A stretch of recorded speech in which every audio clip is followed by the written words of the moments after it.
අද අපිත් එක්ක එක්හස් වෙලා ඉන්න රුවන් දහනායක මහත්මයා වෙතට යොමුවන්නට බලාපොරොත්තු වෙන්නේ මුලින්ම මෙතනට එන හැම කෙනාගෙන්ම වගේ මම ඔබතුමන්ගෙනුත් අහන්නේ ඔබතුමා ගැන යමක් අපිට කියන්න කියන කාරණාව තමයි.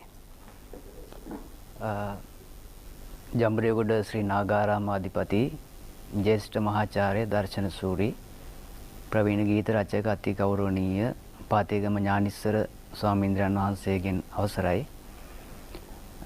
ප්‍රවීණ මනෝවෛද්‍ය චිකිත්සක විද්‍යා කුලපති මැතිතුමනි, මම අලව්ව ප්‍රදේශයේ දැනට පදිංචිව සිටින රුවන් දහනායක. මම කතා කරන්න බලාපොරොත්තු වෙන්නේ DSN විශ්ව ශක්ති බලවේගය පිළිබඳව. මේ DSN විශ්ව ශක්ති බලවේගය කියන්නේ මොකක්ද? මේ DSN විශ්ව ශක්ති බලවේගයේ ඉතිහාසය කුමක්ද? මේ DSN විශ්ව ශක්ති බලවේගය සමග අපේ බුදුදහම බැඳිලා තියෙන්නේ කොහොමද? සහ සිංහල ජාතියත් එක්ක මේ විශ්ව ශක්ති බලවේගය ඓතිහාසික වශයෙන් තිබෙන සම්බන්ධතාවය මොකක්ද කියන එක පිළිබඳව මම දීර්ඝ කාලයක් පුරාවට මම අධ්‍යයනය කරනවා, ගවේෂණය කරනවා, සොයනවා. මම බොහොම සැප පහසු සුඛෝපභෝගී ජීවිතයක් ගත කරපු පුජ්‍යලයෙක්. මම මගේ සුඛෝපභෝගී ජීවිතය සම්පූර්ණයෙන්ම ඉවත් කරා. මගේ ජීවිතය මම විශ්ව ශක්තියට පූජා කරා, පුද කරා. විශ්ව ශක්තිය වෙනුවෙන් මම මේ මොහොතේ කැප වෙලා ජීවත් වෙනවා. මම ඒ පිළිබඳව ගවේෂණය කරනවා. ඒ මගේ සැපතක් වෙනුවෙන්වත් මගේ ජීවිතයේ සුඛ විහරණය වෙනුවෙන්වත් නෙමෙයි, මුළු මහත් ශ්‍රී ලාංකීය අභිමානය වෙනුවෙන් මම අදහන, මම ගරු කරන මගේ උත්තරීතර බුදු දහම වෙනුවෙන් මම මේ ලෝකයේ මගේ පණ වගේ මම අදහන්නේ මගේ ජාතිය, මගේ ආගම, මනුෂ්‍යත්වය.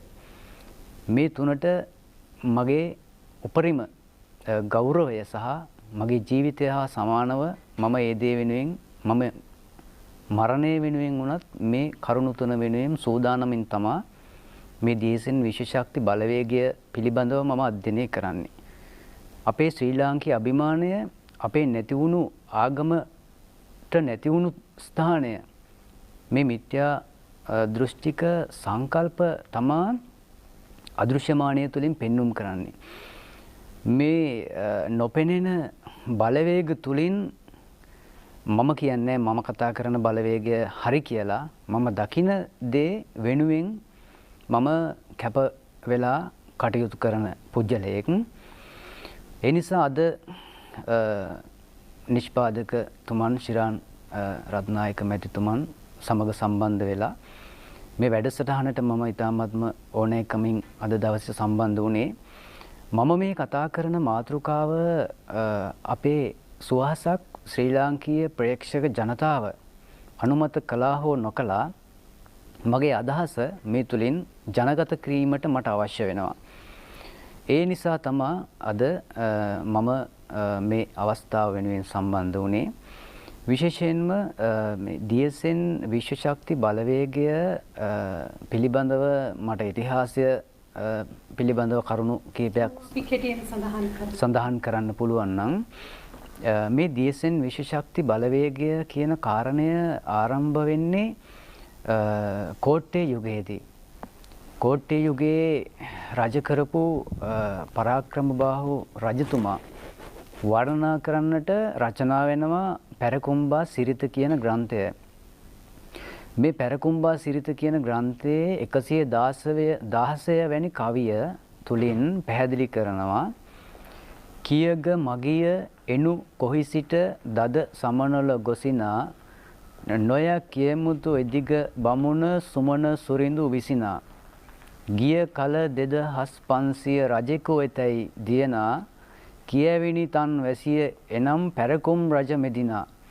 මෙතන තමා මේ DSN සංකල්පය අපේ ඓතිහාසික වශයෙන් සිංහල සංස්කෘතිය තුළට අපිට ලිඛිතව දකින්නට ලැබෙන අවස්ථාව. මේ කවියෙන් සඳහන් වෙන්නේ සිරිපා කරුණා කරන්නට යනවා එක්තරා බමුණෙක්.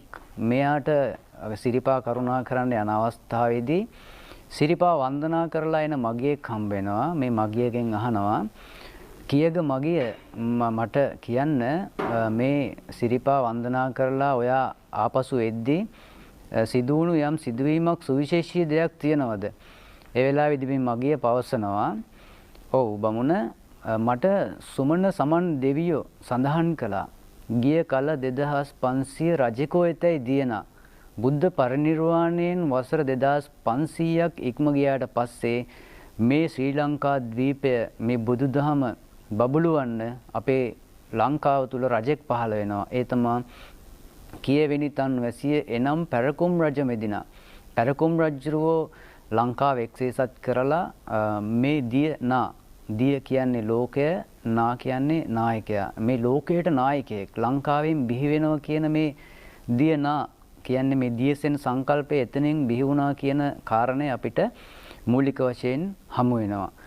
ඒ වගේම තමයි නුවර යුගයේදී රචනා වෙනවා සුමන සූත්‍රය කියලා සූත්‍රයක්. මේ සූත්‍රය ත්‍රිපිටකයට අන්තර්ගත නොවුනට ඒවං මේ සුතං ආදී වශයෙන් ආරම්භ වෙලා මේ සූත්‍රයේ සඳහන් වෙනවා මේ ඉංග්‍රීසි අධිරාජ්‍ය යුගය පිළිබඳවත් ඒ සූත්‍රයේ අවසානයේදී සඳහන් වෙන අතර මේ දියසෙන් කුමාරයෙක් මේ රටට පහළ වෙනවා අනාගතයේදී. එයා ඉන්දියාවේ ඉඳලා තමයි ලංකාවට එන්නේ. අනුරාධපුර රාජ්‍යයට ඇලුම් කරලා අනුරාධපුර රාජ්‍ය රාජධානිය කරගෙන ලංකාව වසර 20ක් වගේ මගේ මතකයේ හැටියට ඒ කාල පරිච්ඡේදයක් රට පාලනය කරනවා කියලා මේ සුමන සූත්‍රයේ මේ දියසෙන් සංකල්පය පිළිබඳව අපිට ඓතිහාසික වශයෙන් සඳහන් වෙනවා. එදා ඉඳන් අද වනතුරු මේ රටට විවිධාකාරයේ දියසෙන්වරු පහළ වුණා.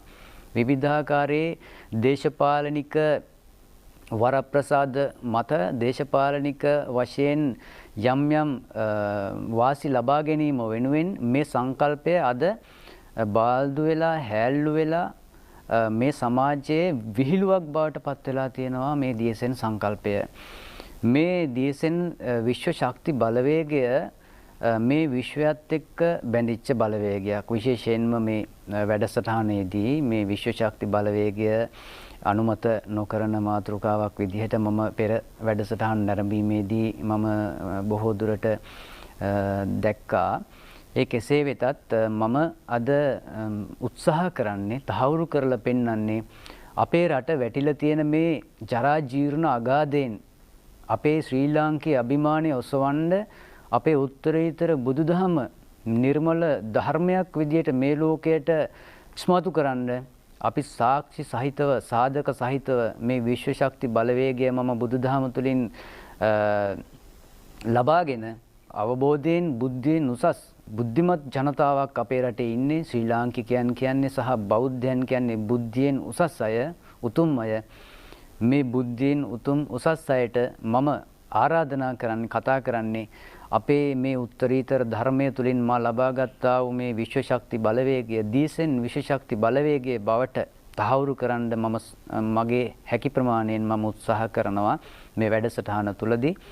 ඒ තුලින් අපේ රට ගොඩනගන්නට අපේ ජාතිය ගොඩනගන්නට දේශපාලනයක් වෙනුවෙන් නෙමෙයි අපේ රටේ වර්තමාන ජනාධිපතිතුමා ඇතුළු මේ රජය සමග සම්බන්ධ වෙලා රාජ්‍ය තාන්ත්‍රික වශයෙන් මේ රටේ ප්‍රධාන ආගම වෙච්ච බුදුදහමට ගෞරවයක් විදිහට අපේ රටේ ජනතාවට යම් මෙහෙවරක් සේවයක් අභිමානයක් එක් කරන්නට මෙන්න මේ බලවේගය ඒකරාශී කරගන්නට කියන පණිවිඩය ලබා දීම තමයි මගේ උත්සාහය. හොඳයි.